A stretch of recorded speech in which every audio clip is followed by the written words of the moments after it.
Hey guys, what we're doing today is we're having a quick look at some of the old Airfix British paratroopers.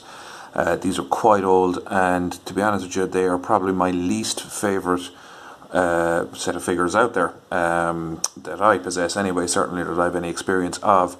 Now, I have painted up some, and I do use a couple of them, but to be honest with you, these are far from up to today's standards. To be fair, they were probably manufactured as toys rather than as wargaming figures as we would know them today. So basically what you have is you have a guy lying down here with what looks like a Thompson submachine gun, which in fairness is actually an interesting pose because you don't see the Thompson used in the prone position too often. So it's kind of nice there, but lack of detail there on the stock by the helmet and that, and no real discernible kind of thing that really marks him out as British as regards the webbing or any of that. You have a guy firing upwards. Strangely enough, for a paratrooper, you'd imagine he would be being the victim of someone who's firing upwards rather than actually firing skywards himself. But at the same time, he could be in urban environment firing up at a window or something like that. But a bit of a waste of a pose. I think myself would have been nicer to have that kind of a level shouldered kind of a pose. This guy in the bottom here is kind of crawling. His arm came out of the cast a bit. I don't know what happened to him. He looks like Jeff Goldblum in The Fly. So he was kind of crawling, I suppose that's supposed to be a Lee Enfield rifle down there, but really poor, to be honest. You have next in the line there, you have a guy supposed to be hitting someone a slap at the butt of the rifle. Again, very flashy, not great. No detail in the rifle. This guy here, a bit of a disaster again. No discernible webbing that would mark him out as a British paratrooper. I mean, the only thing that really is the helmets are kind of non-British bowler type helmets, so I suppose that's the closest you get. Flash is atrocious there, as you can see. This guy here seems to have a Thompson submachine gun, but it seems not to have a pistol grip from what I can see, but that's that. Guy throwing a grenade. The pose itself isn't the worst, although he has no other weapon, which would have been nice to have something on his back, like a rifle or something. So not great there in that respect. Guy next to him there then is a radio operator. I think he's the best pose of the bunch, to be honest with you, if we can just get him a little bit front and centre there. If that focuses, of the lot of them, he's kind of the best, the most imagination went into it. He's got some sort of a microphone in his hand, the aerial is there, little bit of marginal detail on the radio itself. There's a cable going up to the headphone set, and he actually has a helmet kind of somehow slung on his back. However he does that, I don't know. Detail on the back is kind of minimal, but there you go. So I've actually used that guy myself, painted up a few of those for various purposes. So that was him. This guy, kind of second best to the bunch, probably is a guy firing the Thompson from the shoulder. Again, not great, but it's not a bad pose, I suppose. But sculpt is fairly atrocious. This lad here, who for years I wondered what the hell is this guy doing. But I'd imagine he's probably marking a mine or something of that nature. Or maybe he's just doing some yoga or something, I don't know, in the middle of Arnhem, under fire, hey, what's Bob doing? Bob's doing yoga. So, that's Bob. But anyway, there was also, these are in different colour plastic because from a different set. There was also this guy who I thought was a Casualty Figure or something, but I reckon he's actually looking at his watch.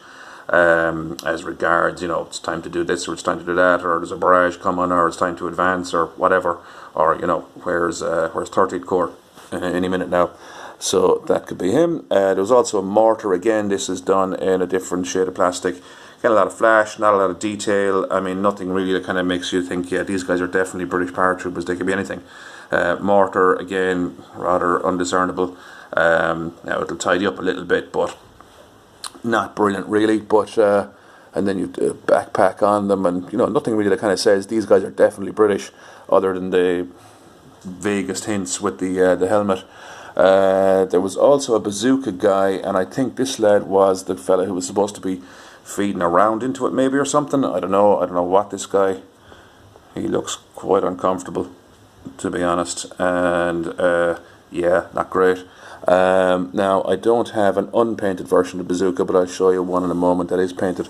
You also had this guy, which had a little stand, which I've mislaid, who was supposed to be, doing something with a parachute. So that's him. I don't kind of like those poses, although they can be used good for a marker or something in wargaming. They also came with the little case, just kind of clumsily molded there, kind of equipment case that would have been dropped. If you remember the movie Bridge Too Far, that scene where the case pops open and there's nothing but berets inside it after some paratrooper bravely went out to retrieve it and lost his life in the process. Not sure if that's actually true or not, but it was good cinema. Speaking of which, there's a Casualty figure, so if you're trying to recreate that, might be a bit bad taste. But that's the Casualty figure there. Yeah, a lot of flash. So that's him. So unfortunately I don't have the box or sprue because these are about 20 something years old. Here's a couple of painted versions. So that's the guy they're the two guys with the Thompson submachine guns, or at least that's what they, I suppose, are supposed to be, on a double stand there.